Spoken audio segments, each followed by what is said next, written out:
palayo po ng ating kalupaan at around 310 kilometers east-northeast ng Kalayaan sa Palawan. Lumakas pa ito from 85 kph, naging 95 kilometers per hour na at nasa severe tropical storm category, pero yung magandang balita, lumalayo po ito sa ating kalupaan. May pagbugso hanggang 115 kilometers per hour at bumibilis din westward at 35 kilometers per hour palayo nga sa ating kalupaan.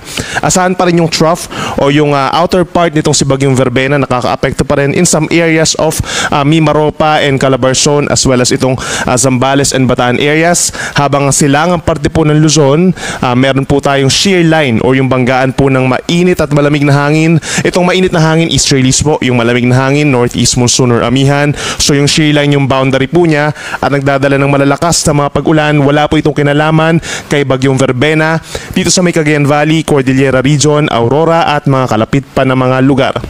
Habang dito naman sa natitirang bahagi ng Northern Luzon, itong western side may northeast monsoon nga, so Batanes and Ilocos Region, asahan lamang yung makulimlim na panahon, malamig na temperatura at mahina hanggang katamtamang mga pag-ulan. Base naman sa ating latest satellite animation, wala tayong nakikitang panibagong bagyo or low pressure area na susunod dito kay Bagyong Verbena sa mga susunod na araw. Base naman po sa latest official track po ng Pag-asa, inaasahan po na mamayang late evening or bukas sa madaling araw, lalabas na rin ng area of responsibility ang Bagyong Verbena. Yung kanyang lawak is around 500 to 550 kilometers. Yung kanyang radius on the average is 280 kilometers.